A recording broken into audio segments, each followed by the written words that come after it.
KPK mempunyai opsi kewenangan ya Bang, Iya. bukan opsi kewenangan lagi. Memang ketika orang datang panggil 2 kali tidak hadir, tentu ada satu tindakan penyidik ya, Iya, melakukan penangkapan misalnya, itu yang Dan pertama. penyidik harus segera kan Harus segera. memproses ya. Hari Kamis ya Pak Hasto datang lah, Iya. kan panggilannya juga kedua, Betul. gitu kan. Toh KPK kan juga dia bisa mengajukan lagi bahwa jangan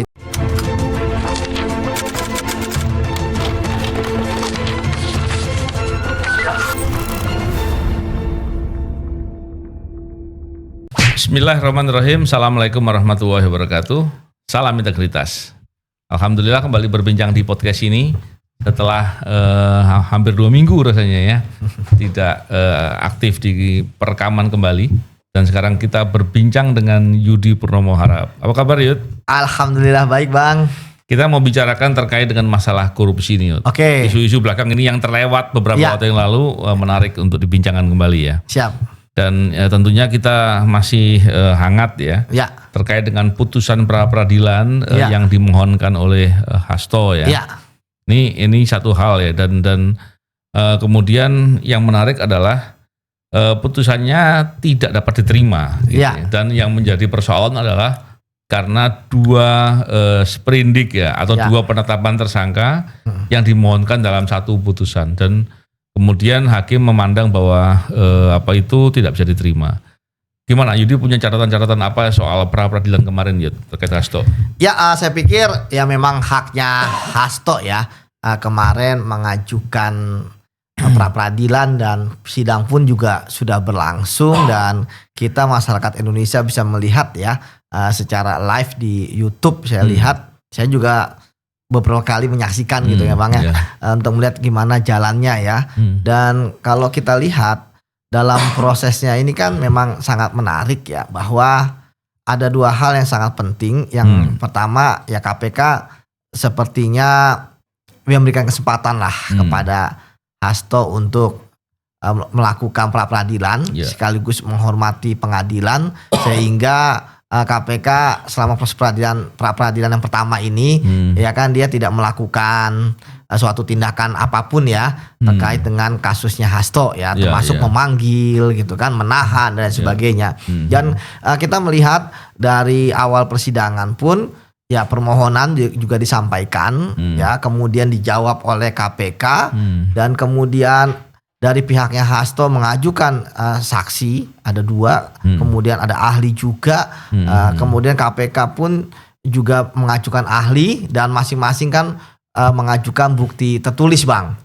Dan dari dalam pengajuan keterangan ahli ataupun saksi ya kan saling bertanya-tanya kan, KPK nanya, ini nanya, hakim pun bertanya, pihak Hasto bertanya. Artinya kan nggak ada yang menurut saya tidak netral lah pengadilan ya. Kemudian ya hakim pun memutuskan ya. Ya ketika memutuskan ya tentu ya pasti ada pihak yang dimenangkan, ada pihak yang dikecewakan.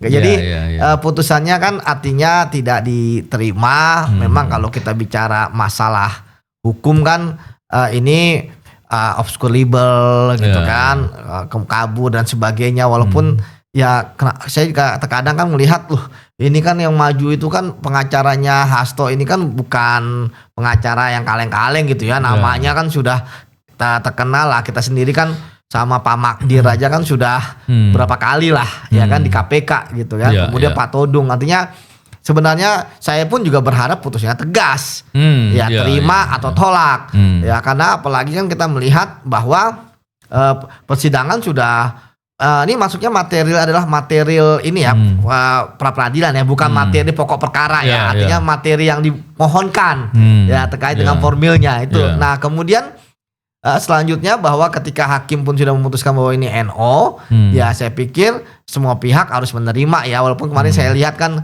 dari pihak Pak Hasto pengacaranya kan tidak menerima gitu ya putusan itu yang pertama. Kemudian yang kedua bahwa kalau seperti ini kan sebenarnya pihak Pak Hasto punya hak lagi ya untuk mengajukan. Namun saya melihat lebih jauh lagi bahwa sama seperti petinju ya Bang, ketika ada orang yang dia mendapatkan gelar, ya kan, gelar juara dunia misalnya, kemudian ada orang yang ingin bertanding, ya ketika pun misalnya seri, ya itu kan tetap gelar juara di dia, ya kan, apalagi dia menang gitu ya. Tapi kan saya lihat hakim ini sepertinya yang memberikan kesempatan ya kepada pihak KPK untuk menyelesaikan kasus korupsinya, perkara pokoknya ke sidang pengadilan. Itu sebabnya dia memberikan putusan NO ini. Karena hakim ini kita tahu Pak Juyamto ini kan juga hakim tipikor Bang.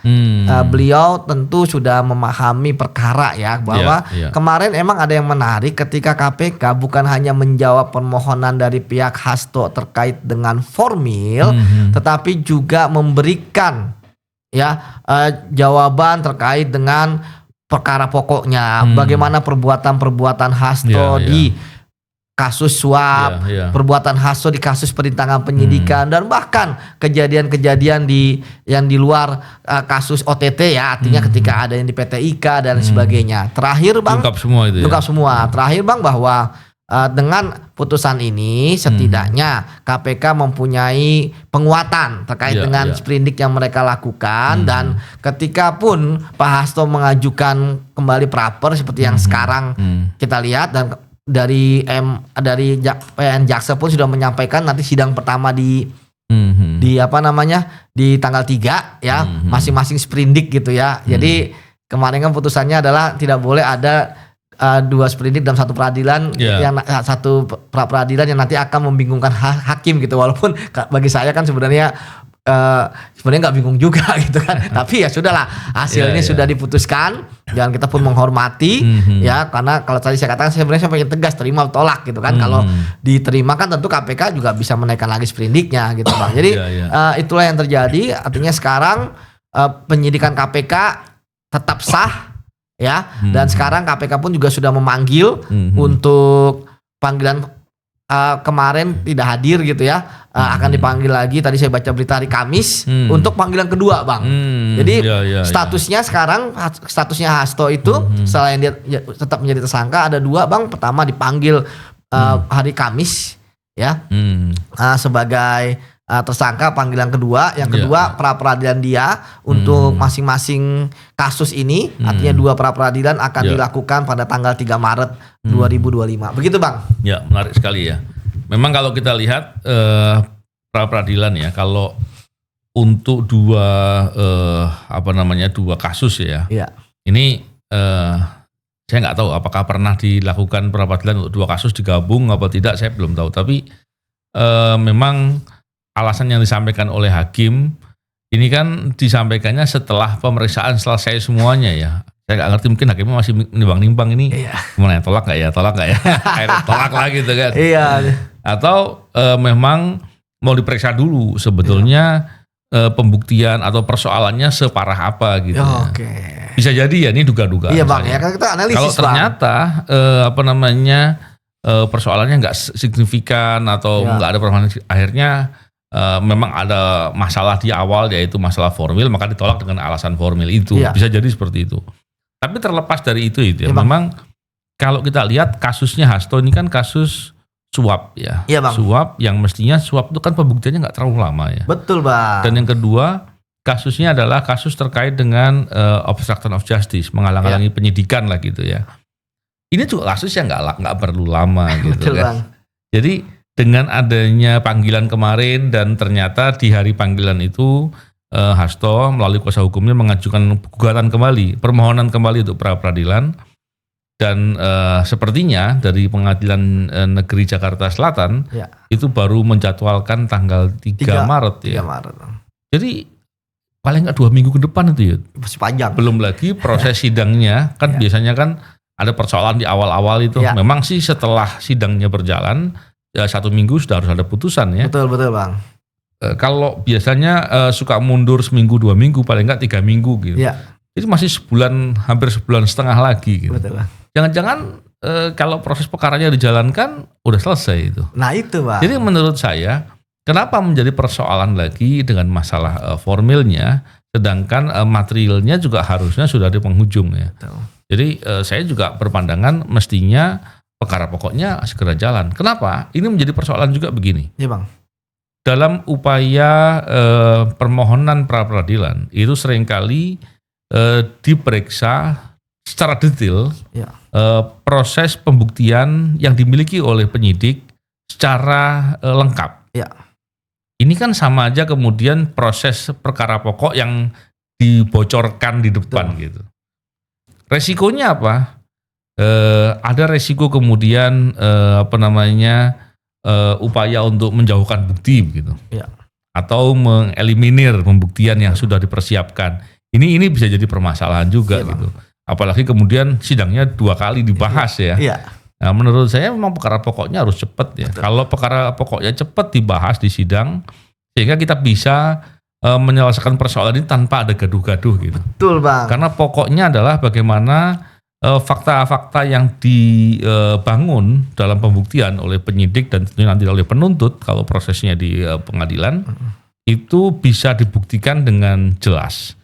Tapi kalau saya lihat nih sekilas dari beberapa konferensi pers yang disampaikan oleh KPK, begitu juga yang disampaikan dalam permohonan di pra peradilan, fakta-faktanya cukup lumayan ya. Karena apa? Contohnya ada bukti chat katanya, yang itu menggambarkan untuk menghilangkan bukti, dan itu kan masalah serius ya. Betul Bang. Pembuktiannya tentunya nggak terlalu rumit ya.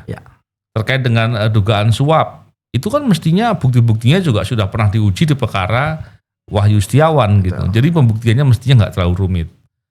Jadi pandangan saya mestinya KPK ngapain nunggu gitu. Ya.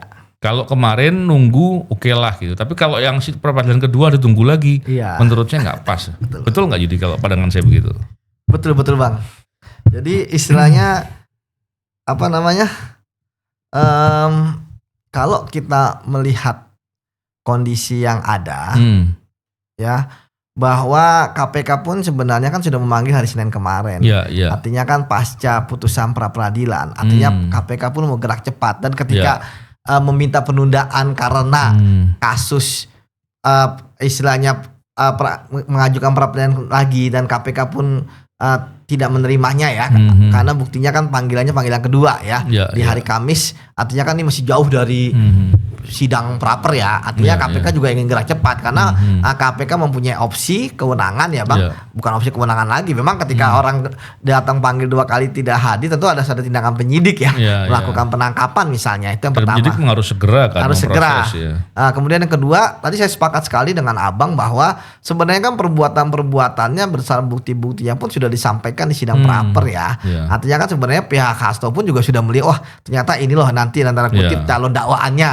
Dan kalau saya lihat sudah dibunyikan di situ, saya pikir perbuatannya sih kalau bagi saya sih sudah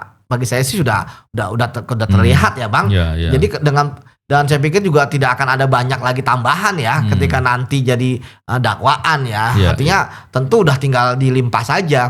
Mungkin itu strategi yang akan dilakukan oleh KPK ya, bahwa ketika mereka memanggil lagi Hasto sebagai tersangka, tentu kita bisa membaca ini kesusahan KPK bahwa memang sudah tidak ada lagi yang mereka tunggu oleh KPK Bang. Ya termasuk pra peradilan ya ajukan saja, toh kemarin sudah mengajukan. Artinya sebelumnya kan KPK dibilang bahwa ini adalah pesanan, ini orderan ya kan sebagainya dari ketika di awal, dan KPK pun sudah ya tadi Pak Hasto pun sebenarnya sudah pernah bisa sebagai tersangka dan tidak ditahan oleh KPK. Ya artinya KPK pun menghormati ya kan pra peradilan yang pertama dilakukan. Nah sekarang saya sepakat sama Abang, sudah tidak ada lagi kendala, tuntaskan kasus ini biar selesai. Benar sekali dengan Abang katakan, supaya tidak gaduh. Kasus ini juga bukanlah kasus yang sekarang gitu kan, masih sebelumnya kan juga ada putusan pengadilan juga, dan ada bukti-bukti baru yang ditemukan yang mengarah, dan perbuatannya pun sudah jelas gitu kan di pra peradilan kemarin. Artinya bahwa bagi saya tentu ini sangat penting juga bagi KPK, karena KPK juga tentu harus fokus lagi di tempat yang lain gitu ya. Walaupun kita paham sebenarnya kan tempatnya juga ada satgas juga, tapi kan tentu kan pemberitaan terhadap kasusnya Hasto ini kan akan menguras energi juga, gitu kan. Masih banyak kasus-kasus yang harusnya dipantau lagi. Jadi menurut saya Bang, kita tunggu hari Kamis, dan saya Bang masih berkeyakinan lah Pak Hasto kan sering mengatakan kooperatif, penegakan hukum ya kan. Ya saya pikir, saya berharap hari Kamis ya Pak Hasto datang lah, Iya. kan panggilannya juga kedua, Betul. gitu kan. Toh KPK kan juga dia bisa mengajukan lagi bahwa jangan ditahan dan sebagainya, kan serahkan Iya, aja sah saja. Jadi justru kalau dia tidak hadir lagi kan tentu malah akan menciptakan lagi kan keriuhan di ruang publik, Iya, gitu kan. iya. Tapi walaupun menurut saya tidak jadi masalah karena yang penting adalah penegakan hukum, bahwa Iya. ada keriuhan ya itu adalah konsekuensi logis gitu Bang, karena memang yang ditangani ini kan adalah high profile ya, Iya, iya. seorang sekjen partai gitu ya. Iya, Jadi iya. tentu ini akan menarik pemberitaan. Iya. Apalagi kita lihat bahwa KPK pun juga meraih kepercayaan publik tinggi survei Litbang ya, setelah sebelumnya itu malah jatuh di lembaga penegak hukum yang lain. Nah sekarang malah drastis nih, yang kita tahu bahwa hanya ada 2 Bangkit berita, lagi ya. iya hanya ada 2 berita yang pada waktu survei ini ya pimpinan KPK baru ya, tapi kan nggak terlalu banyak ya. Kedua iya. kasus Hasto ini artinya sebenarnya bukan dibaca terkait dengan kasus Hastonya, tapi dibaca bahwa KPK akan dipercaya publik kalau menangani kasus korupsi. Ya, ya, Gitu, Bang. Ya, menarik sekali. Dan yang menarik gini ya, dengan adanya panggilan untuk hari Senin kemarin ya, dan nggak hadir, itu KPK bukan membuat panggilan lagi untuk menjadwalkan kembali, tapi membuat panggilan kedua. Betul Bang. Artinya apa? Alasan yang disampaikan dalam suratnya, yang intinya meminta penundaan itu oleh penyidik tidak dilihat sebagai hal yang bisa dipenuhi barangkali. Dan resikonya kalau panggilan kedua ini nggak hadir, itu bisa ada beberapa opsi ya. Seperti membawa bisa, melakukan penangkapan bisa, atau kalau dicari nggak ketemu bisa bikin DPO tuh. Betul Bang. Kalau DPO dibuat, pra peradilan jadi nggak bisa diajukan, kan ada aturan tuh betul. di surat edaran MA kalau nggak salah. Betul Bang. Itu membuat kalau posisi tersangka itu DPO, maka dia yang dinyatakan tidak berhak untuk mengajukan pra peradilan. Ini konstelasi ke depan ya, Betul, tapi tentunya Bang. kita bisa nerka-nerka. Siap. Semoga aja nanti prosesnya bisa berjalan. Dan yang selain ini kan ada satu hal yang menarik nih. Saya kemarin juga lihat ada pengajuan gugatan perdata yang diajukan oleh Agustina ya. Agustina Tio ya. Panggilannya Bu Tio. Ya, yang katanya orang dekatnya Pak Hasto kan ya. Tapi saya nggak tahu lah. Tapi menariknya adalah gugat perdata kepada penyidik terkait dengan apa yang dikerjakan. Jadi saya menarik sekali kok bisa begitu ya. Nah ini saya juga sebetulnya menyesalkan ya, kenapa kok gugatan perdata terhadap perorangan ya. Apalagi penyidik yang bekerja. Bahkan dalam konteks pidana sekalipun, seandainya dalam melakukan tugasnya ada konsekuensi pidana yang dia tidak melampaui batas kewenangan ya melakukan tugasnya, itu tidak boleh kemudian dipersoalkan dalam konteks itu. Ini hal-hal yang menarik ya. Terus kalau kemudian cara-cara seperti ini dilakukan, saya khawatir ini akan bisa mengganggu kesungguhan dan independensi dari penegak hukum ya untuk bisa bekerja secara profesional. Jadi punya pandangan apa soal itu? Ya bagi saya sih memang itu ada resiko ya Bang. Kita ingat Abang juga kita berapa kali Bang dilaporin ke polisi kan Bang. Ya sekarang kan tinggal bagaimana dari pengadilannya saja gitu kan, melihat walaupun pengadilan tidak bisa menolak kasus dan sebagainya, saya pikir kan bapak-bapak hakim di sana kan sebenarnya sudah paham lah gitu kan. Kan Rosa ini kan bekerja atas dan untuk nama pimpinan KPK gitu bukan perorangan, bukan ini kan bukan perdata, artinya sama-sama mempunyai yang setara dalam hal misalnya perdagangan, kerjasama bisnis. Ini kan antara penegak hukum yang mendapatkan dia Rosa itu tidak akan menjalankan sebagai penyidik walaupun dia penyidik kalau nggak dapat sprindik, ya kan. Kalau misalnya kemudian ada yang dilaporkan ya saya pikir ya memang harus dihadapi saja Bang ya. Tentu saya sepakat dengan Abang, tentu kan akan dilihat kadarnya. Ini maksudnya apa sih menggugat penyidik seorang gitu kan, Kasatgasnya lagi kan. Apakah memang tujuannya murni karena memang ada perbuatan gitu kan, apalagi ini perdata ya atau memang ada yang lain. Ya tentu ini akan jadi catatan bagi saya buat KPK bahwa ya memang ini adalah resiko gitu Bang. Ketika dilaporkan ya memang menarik ya, kenapa nggak ke Dewas. Kalau ke Dewas kan terkait dengan misalnya tingkah laku, ya kan, kode etik dan sebagainya. Atau misalnya kalau dia merasa diperlakukan. Pokoknya sudah dilaporkan ke Dewas nggak? Kayaknya yang lama itu Bang. Oh yang lama ya? Iya, yang seharusnya memberitakan yang kasus yang lama itu kan. Ya misalnya kenapa nggak ke Dewas, ya kan, kenapa kemudian perdatanya di Bogor gitu, apakah domisilinya Rosa di sana gitu kan, seperti itu. Jadi tapi saya pikir KPK tentu paham ya bahwa mereka pun juga siap membela Rosa, Ya. gitu kan? Karena memang Harus itu kan bukan hanya itu harus dibaca bukan hanya gugatan terhadap Rosa seseorang, tapi gugatan pada KPK sebagai institusi, seperti itu Bang.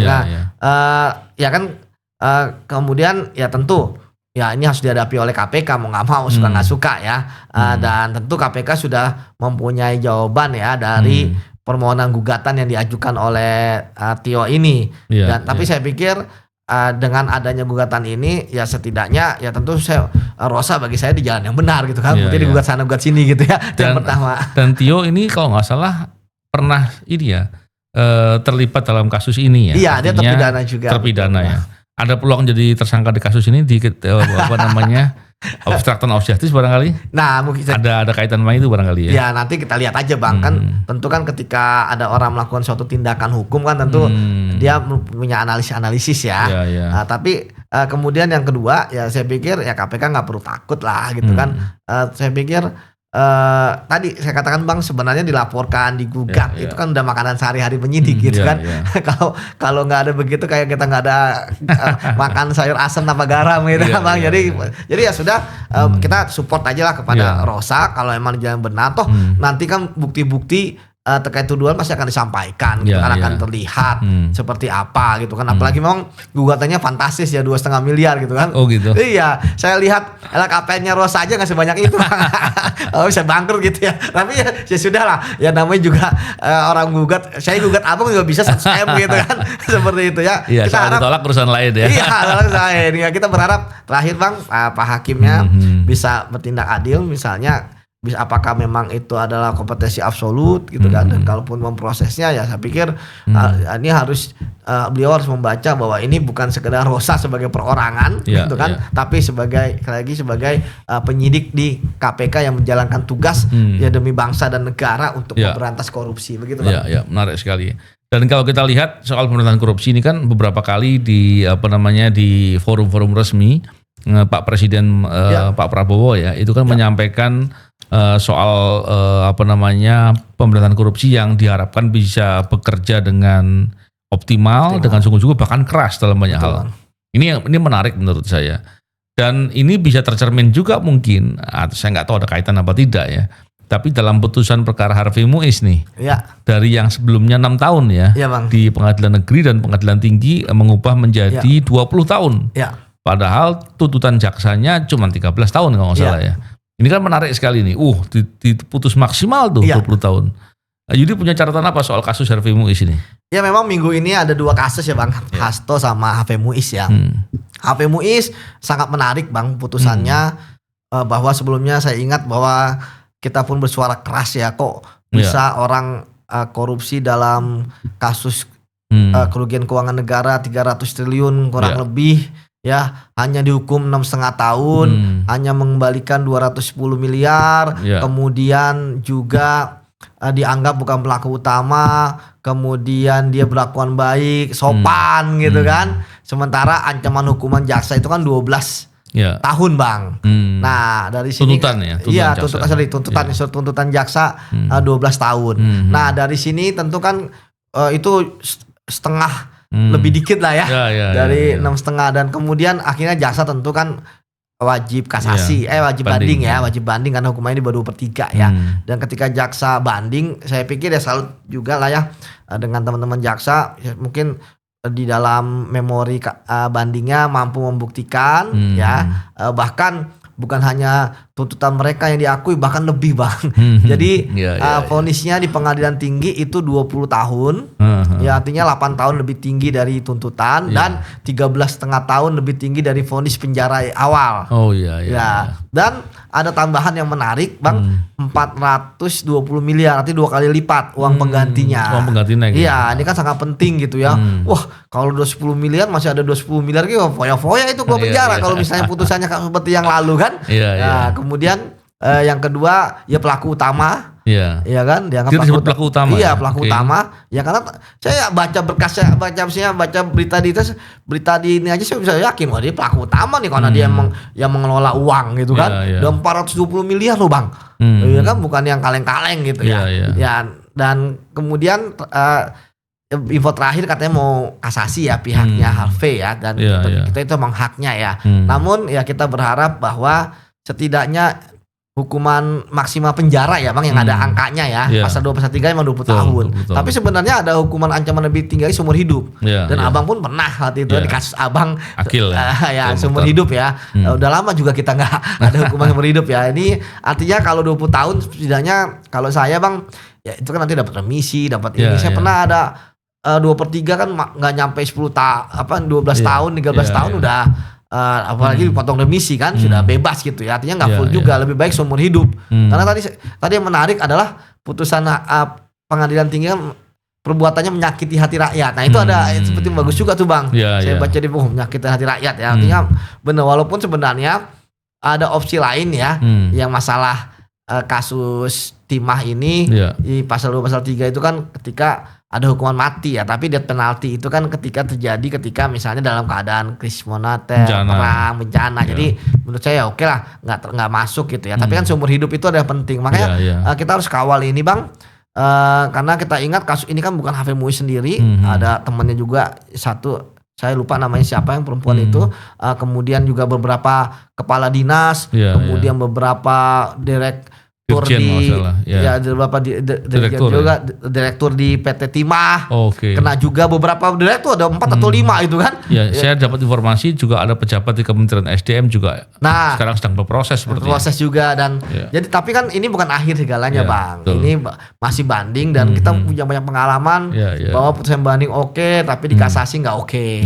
Nah kita harap sebenarnya Mahkamah Agung di bawah Ketua MA yang baru mampu membaca kepuasan publik ini bukan masalah keadilan atau sebagainya, tapi kepuasan publik itu kan karena keadilan di masyarakat itu sangat tinggi kepada pengadilan ya pasca putusan ini, bahwa mereka menganggap keadilan masih ada, sehingga jangan sampai nanti masyarakat yang sudah naik gitu kan kepentingannya kepada pengadilan setelah kasus Jarod Richard kemarin dan kasus vonis bebas terhadap pembunuh Hakim Surabaya hakim, kena OTT juga kena OTT dari kejaksaan itu turun lagi gitu. Dan kita harap, emang sudah lama kita tidak menemukan artijo baru Bang. Artinya kita harap di MA setidaknya sama, bahkan kalau bisa lebih berat seumur hidup luar biasa. Walaupun memang masih ada lagi peluang PK ya kan, tapi setidaknya bagi saya kemarin saya sampaikan kepada teman-teman gitu ya, setidaknya kita bergembira dulu dengan hasil ini gitu seperti itu Bang. Menarik tuh. Dan memang menurut saya ya, tadi yang soal apakah dia pelaku utama atau bukan, itu menarik sekali karena begini, dalam banyak perspektif bisa jadi namanya pelaku utama nggak satu, gitu ya. Betul Bang. Tapi kalau pelaku utama itu hanya satu, jangan-jangan ada pelaku utama yang nggak terusut tuh. Ini yang kita khawatirkan. Harapannya pelaku utama itu betul dia pelaku utama, tapi pelaku utama yang bukan cuman dia gitu. Artinya selama ini banyak dibincangkan bahwa ada beberapa orang besar lainnya yang diduga sebagai pelaku utama juga di situ. Bahkan orang-orang ini penerima keuntungan yang terbesar itu harus juga disentuh. Menarik ketika kita bicara kerugian keuangan negaranya yang disebut 300 triliun. Tapi kemudian kan yang dirampas atau yang dibebankan sebagai uang pengganti itu 200 dan naik 400 ya. Tentunya enggak sampai setengah triliun ya. Tapi memang kendalanya kalau kita lihat itu ada pada ketentuan pasal 18 kalau nggak salah, bahwa putusan uang pengganti hanya sebesar yang dinikmati. Nah, persoalannya adalah dalam perkara timah ini menghitung dampak kerugian akibat tindakan yang melawan hukum atau tindakan salah, dan itu dampak kerugiannya kerugian lingkungan. Kerugian lingkungan itu nggak dinikmati gitu, nggak ada yang menikmati. Tapi ada real ya Bang. Tapi itu suatu hal yang harus dipertanggungjawabi. Nah, oleh karena itu menjangkau semua aktor intelektual itu menjadi penting. Bang. Dan yang kedua, menjangkau pertanggungjawaban hukum terhadap korporasi itu menjadi penting. Tujuannya agar kerugian tadi 300 triliun seoptimal mungkin bisa dibebankan dan ada orang yang punya kewajiban mengganti kerugian-kerugian tadi. Yudi ada masukan lagi? Terakhir sih Bang, memang saya sepakat dengan Abang dan harus tuntas ya. Mungkin udah belasan orang jadi tersangka di kasus ini. Namun sekali lagi bahwa saya sepakat sama Abang bahwa kerugian negara memang 300 triliun ya. Namun kan yang masalah real yang terkait dengan uang, dana yang dinikmati itu emang harus benar-benar dilihat ya. Karena jangan sampai nanti kan ini baru dari HP MUIS 420 triliun gitu kan. 420 miliar ya. Kita itu 300 triliun. Artinya kan berapa persen? 10% lebih ya. Nggak ada nyampe 300 kan ini setengah triliun nggak nyampe. Iya, setengah triliun nggak nyampe gitu. Biar nanti masyarakat juga jangan ini kenapa ya? Enggak, karena memang harus dibedakan gitu ya. Betul. Bahwa jadi kita ada berharap pasal 18 tadi. Ada realnya sebenarnya berapa sih nih? Misalnya 15 triliun ya kan. Jadi itu yang dikejar. Ya, kita juga tidak menuntut ada sampai 3 triliun karena kita paham dengan ada 300 triliun setidaknya ini menandakan kalau ada orang korupsi, lu emang hanya dapat 1 triliun, tapi lihat akibatnya 300 triliun. Benar nggak Bang? Karena dampak lingkungan tetap harus ditanggung-jawabi. Betul. Kan? Nah itu makanya kita berharap ada korporasi yang dipidana, ya jangan hanya perorangannya saja seperti itu. Jadi ya memang kasus Timah ini kasus yang menarik Bang, walaupun dia di ujung sana gitu ya, tapi kan karena kasus ini besar ya kan, kemudian mendapat perhatian masyarakat, apalagi kan ada flexing gitu kan sebelumnya kan ada hubungan dengan artis karena kan istrinya kan artis dari HP MUIS gitu ya, jadi makin menarik. Tapi sekali lagi ini saya senang karena masyarakat pun berarti peduli terhadap isu-isu korupsi begitu Bang. Ya menarik sekali yuk. Nanti kita bincang-bincang lagi Bang di kasus-kasus yang lain ya. Dan tentunya kita perhatian dengan kasus ini dengan harapan pemberantasan korupsi dilakukan dengan sungguh-sungguh dan keadilan untuk penegakan hukumnya bisa dilakukan dengan optimal. Terima kasih Yud. Salam integritas. Assalamualaikum warahmatullahi wabarakatuh. Waalaikumsalam.